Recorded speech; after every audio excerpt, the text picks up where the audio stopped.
La ilaha illallah Muhammadun Rasulullah alaihi salatullah wa alihi wal Assalamualaikum warahmatullahi wabarakatuh. Ada salah satu sahabat Nabi paling tampan pada zamannya. Pria tampan dan rupawan itu berasal dari Madinah. Nama lengkapnya adalah Dihyah bin Khalifah bin Farhah Al-Qalbi Al-Qadda'i. Namun penduduk Madinah lebih mengenalnya dengan nama Dihyah Al-Qalbi.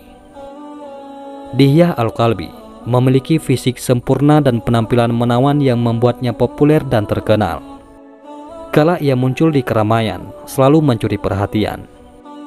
Tiap melewati jalanan Madinah, para gadis tiba-tiba keluar rumah sambil mencuri-curi pandang.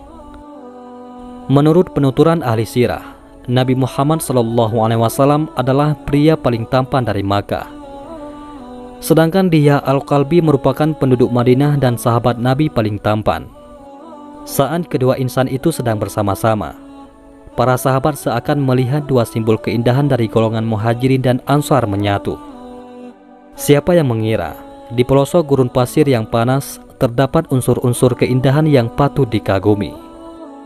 Kendati demikian, Dihyah Al-Qalbi sadar bahwa nilai seorang muslim bukan pada penampilan fisiknya, melainkan hati dan takwa. Tanpa hal itu, manusia tidak bernilai di hadapan Rabb-Nya. Inilah standar kualitas muslim yang sebenarnya. Mengukur seseorang bukan dari apa yang ia lakukan. Oleh karenanya, Dihyah Al-Qalbi berusaha meraih kesempurnaan amal setelah memiliki kesempurnaan fisik. Dihyah Al-Qalbi masuk Islam pada tahun pertama Rasulullah hijrah ke Madinah. Ahli sejarah menulis bahwa ia telah bersyahadat sebelum peristiwa Perang Badar tahun 2 Hijriah.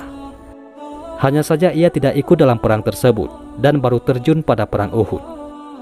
Dalam peristiwa itu, Dihyah ikut memanggul beratnya perjuangan mempertahankan kota Madinah dari serangan kafir Quraisy. Setelah itu, ia tidak mau absen dalam kencah jihad, bahkan setelah Rasulullah SAW wafat. Buktinya, ia ikut serta dalam perang Yarmuk yang terjadi pada era pemerintahan Khalifah Umar bin Khattab. Setelah itu Dihyah memutuskan untuk menetap di bumi Syam hingga ia wafat. Ada cerita lain di balik ketampanan Dihyah Al-Qalbi. Menurut riwayat yang sahih, malaikat Jibril alaihissalam kerap turun ke bumi dengan menyerupai rupanya.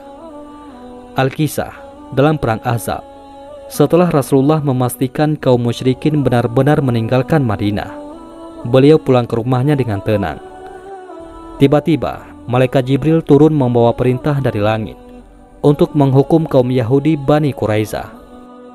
Sayyidah Aisyah bertanya, "Ya Rasulullah, siapakah yang berbicara dengan Anda tadi? Kamu bisa melihatnya?" Nabi balik bertanya. "Iya," jawab Sayyidah Aisyah. "Mirip siapakah orang yang kamu lihat tadi?" tanya Rasulullah kembali.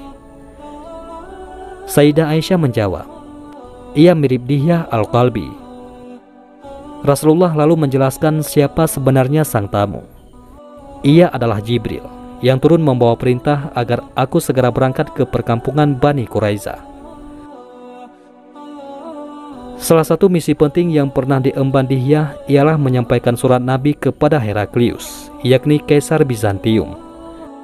Di penghujung tahun 6 Hijriah, Rasulullah mengirim surat kepada para raja di Jazirah Arab dan sekitarnya guna mengajak mereka masuk Islam.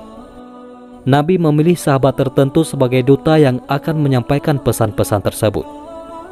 Misalnya, Adi bin Hatim ditugaskan membawa surat ke Muqaykis, yakni Raja Mesir, karena ia pernah memeluk agama Nasrani. Muqaykis tak hanya raja bagi bangsa Koptik, ia turut menjadi pemuka agama Kristen bagi mereka. Pengalaman Adi bin Hatim sebagai penganut Nasrani akan bermanfaat saat berdiplomasi dengan Muqaykis. Untuk menyampaikan surat kepada Kisra, Rasulullah memilih Abdullah bin Quzafah As-Sahmi. Sahabat yang satu ini pintar bernegosiasi dan bermental baja. Nabi memilihnya untuk meredam kesombongan Imperium Persia yang berumur ribuan tahun. Sedangkan Dihyah Al-Qalbi mendapat mandat menemui Heraklius karena ia cerdas dan tampan. Bangsa Romawi terkenal sebagai bangsa pemuja keindahan. Hal itu bisa dilihat dari karya seni dan arsitektur bangunan Romawi yang artistik. Secara tersirat, Rasulullah ingin menunjukkan bahwa orang Islam juga indah, tidak brutal dan mengesankan. Itulah salah satu karunia Allah kepada hambanya. Ketampanan Dihya Al-Kalbi hingga malaikat pun menyerupainya. Adapun hikmah lain yang dapat kita ambil dari kisah ini, bahwasanya nilai seorang muslim bukan pada penampilan fisiknya, melainkan hati dan takwa. Jika manusia memiliki rupa yang tampan, namun tidak berusaha memperbaiki hati dan tidak bertakwa, maka manusia itu tidak bernilai di hadapan Rabb-Nya. Wallahu a'lam bishawab.